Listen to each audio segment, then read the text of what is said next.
Alors, Yacine Cissé, c'est une Sénégalaise qui a vécu la moitié de sa vie à l'étranger, la moitié dans son pays, et RH depuis plus de 10 ans maintenant, essentiellement dans le domaine de la logistique. Les soft skills aident une personne à évoluer. Parce qu'aujourd'hui, qu'on soit manager ou qu'on soit ce qu'on appelle individual contributor, qu'on soit manager ou pas, on a besoin des soft skills parce que les soft skills nous aident à interagir au sein de l'équipe. Alors, une personne qui, voilà, est top, on va parler d'un comptable qui a toutes les certifications, tous les diplômes, etc. Mais un comptable qui, voilà, dès que les collègues veulent lui demander quelque chose, ils se disent déjà, ah, celui-là, il est compliqué, il est froid, il nous parle de manière difficile.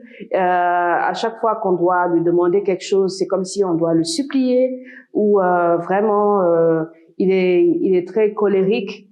Ça, c'est quelqu'un en fait qui va se coller une étiquette de personne compliquée, de personne qui n'a pas l'esprit d'équipe, qui est aussi un soft skills, de personne qui, voilà, il faut tout le temps la caresser dans le sens du poil pour qu'elle fasse ce qu'on lui demande. Donc, les soft skills aujourd'hui, si une personne ne comprend pas que il faut qu'elle ait l'esprit d'équipe, qu'il faut qu'elle puisse communiquer avec les membres de son équipe, avec son manager, la communication, donner les informations à temps et de manière claire, c'est quelqu'un qui ne peut pas évoluer. Parce que aujourd'hui, pour passer de collaborateur à chef d'équipe, chef de département, on a besoin que tu puisses communiquer de manière correcte, de manière précise, de manière concise, de manière professionnelle avec les personnes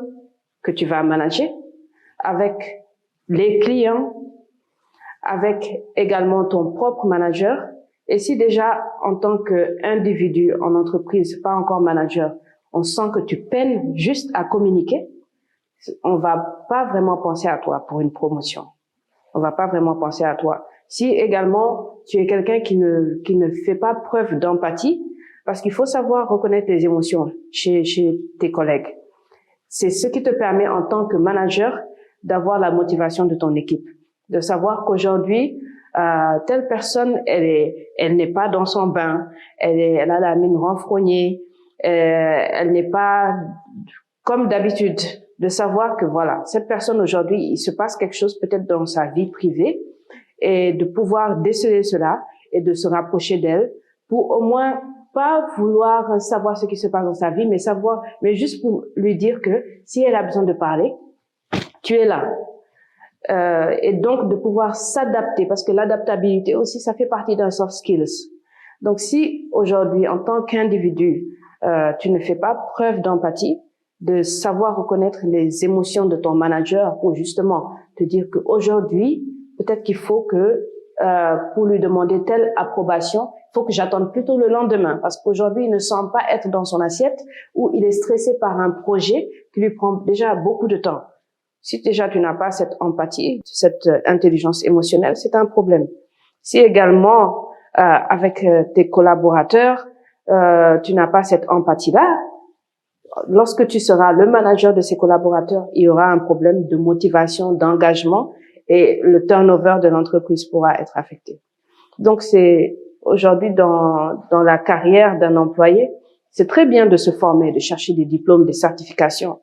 Mais si on ne cherche pas comment faire en tant que collaborateur, tout simple, un impact positif au sein de son département, c'est très compliqué que l'entreprise voit en vous quelqu'un qui peut faire un impact positif au sein d'un département en étant le chef de ce département. Donc, c'est pourquoi les soft skills, pour moi, sont très importants pour le développement de la carrière d'un employé.